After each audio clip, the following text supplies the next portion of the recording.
सुहाग रात पे अनोखा गिफ्ट। नंदिता ने ग्रेजुएशन कंप्लीट किया ही था कि उसके पापा उसके लिए रिश्ते ढूंढने लगे थे। नंदिता कुछ करना चाहती थी, लेकिन घर का माहौल और पापा की जिद के आगे उसे झुकना पड़ा था। ना चाहते हुए भी उसे लड़के वालों से मिलना था आज। नंदिता साड़ी और हल्के मेकअप में बहुत आकर्षक दिख रही थी। उसके पापा के पुराने दोस्त अपने पूरे परिवार के साथ घर आ रहे थे। नंदिता जानती थी कि वे केवल मिलने नहीं आ रहे थे, बल्कि दोस्ती को रिश्ते में बदलने के उद्देश्य से आ रहे थे। नंदिता पूरी तरह से शादी के लिए तैयार नहीं थी, लेकिन अपने पिता के सामने कुछ कहने की उसकी हिम्मत नहीं हो रही थी। थोड़ी देर बाद दरवाजे पे घंटी बजी और लड़के वाले आ गए थे। नंदिता रसोई में अपनी माँ के पास गई। नंदिता कुछ कहना चाहती थी, लेकिन माँ अपनी बेटी की इच्छाओं को जानते हुए भी चुपचाप रही। एक तो घर का माहौल ऐसा था कि वह कुछ बोल नहीं सकती थी। दूसरा, वह कहीं न कहीं यह जानती थी कि आदित्य बहुत समझदार और अच्छा लड़का है। परिवार के सदस्य भी अच्छे हैं। कमरे में सभी के लिए चाय और नाश्ता रखने के बाद नंदिता के पापा ने परिचय करवाकर बोला, नंदिता बेटा, आदित्य को घर दिखा दो। नंदिता और आदित्य बातें करते हुए बालकनी में आ गए। बातों बातों में ही आदित्य को यह एहसास हो गया था कि नंदिता बहुत ही समझदार है। आदित्य नंदिता से पूछता है कि हमेशा तुम स्कूल में टॉप की हो, घर के सारे काम भी जानती हो, पढ़ाई में इतनी होशियार होने के बाद भी तुमने एक साधारण कॉलेज में पढ़ाई की और फिर आगे कुछ भी नहीं सोचा कि तुम अपना करियर बनाओ। तुमने ऐसा फैसला क्यों लिया? मैं समझ नहीं पा रहा हूँ, जरा समझाओगी क्यों? नंदिता की आंखों में एक अलग सी उम्मीद दिखाई देने लगी। वह आदित्य से कहती है, मैंने इस बारे में कभी किसी से बात तो क्या, खुद भी सोचना बंद कर दिया था, लेकिन अब जब हमारी शादी की बात हो रही है तो मुझे लगता है मुझे इस बारे में तुम्हें सब कुछ बताना चाहिए। खास करके तुमने जिस तरह से मेरी पढ़ाई में रुचि दिखाई है, उसे किसी ने भी कभी नहीं समझा। इंजीनियरिंग की पढ़ाई के लिए मेरा दाखिला यहाँ के सबसे अच्छे कॉलेज में हो गया था। लेकिन नंदिता आगे कुछ कहती उससे पहले ही आदित्य ने चौंक कर पूछा, तुम्हें भी उसी कॉलेज में दाखिला मिला था? मैंने तो वहीं से अपनी पढ़ाई की है, लेकिन मैंने तो तुम्हें कभी कॉलेज में नहीं देखा। नंदिता ने कहा, हाँ, जो पढ़ाई मैंने चाही थी वह मुझे मिली थी। फिर मैंने कॉलेज जाना शुरू किया। मैं बहुत खुश थी। मेरे 15 दिन बहुत अच्छे निकले।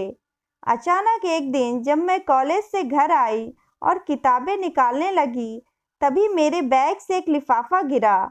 इससे पहले कि मैं उसे उठा पाती, मेरे पापा ने वह लिफाफा उठा लिया। उसे खोलकर देखा तो उसमें कुछ फ़ोटोज़ थीं। फ़ोटो में मैं किसी लड़के के साथ थी और उस लड़के ने अपना नाम मयंक लिखकर मेरे लिए प्यार भरी बातें लिखी थी। वह पत्र पढ़ते ही पापा ने मुझे बहुत डांटा और मुझसे कहा कि मुझे अपना कॉलेज छोड़कर किसी पास के कॉलेज में दाखिला लेना होगा। आखिरी बार जब कॉलेज गई तो मेरी आंखें चारों ओर उस लड़के को ढूंढ रही थी जिसकी बेवकूफ़ी ने मेरा सपना छीन लिया था। नए कॉलेज में पापा ने दाखिला तो दिला दिया, लेकिन उनकी निगाहें हमेशा मुझ पर रहती थी। उनकी नज़रें और हर बात पर ताने मेरे पढ़ाई की हिम्मत को तोड़ने लगे। कहते हुए नंदिता ने वह पत्र आदित्य को देते हुए कहा, आज भी यह पत्र मैंने इसलिए रखा है क्योंकि शायद कभी वह लड़का मिले और मैं उससे अपनी गलती पूछ सकूं, जिसने मुझे इतनी बड़ी सज़ा दिलाई। मैंने तुम्हें सच्चाई बता दी, झूठ के साथ तुम्हारी ज़िंदगी में नहीं आना चाहती थी। अब जो भी तुम्हारा निर्णय होगा मुझे मंजूर है। नंदिता के कहते कहते आदित्य ने लिफाफा खोला और बिना कुछ कहे नीचे आकर अपने माँ पापा से घर चलने के लिए बोला।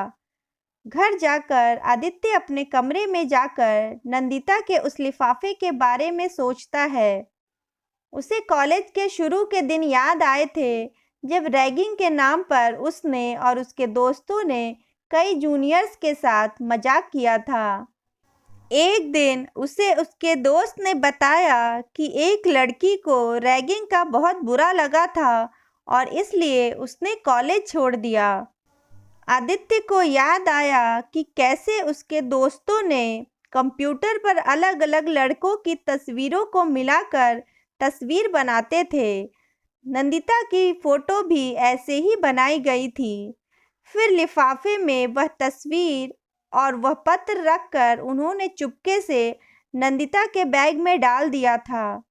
वे सोच रहे थे कि जब नंदिता इसे देखेगी तो घबराकर परेशान हो जाएगी और फिर उनका सब मिलकर मजाक उड़ाएंगे।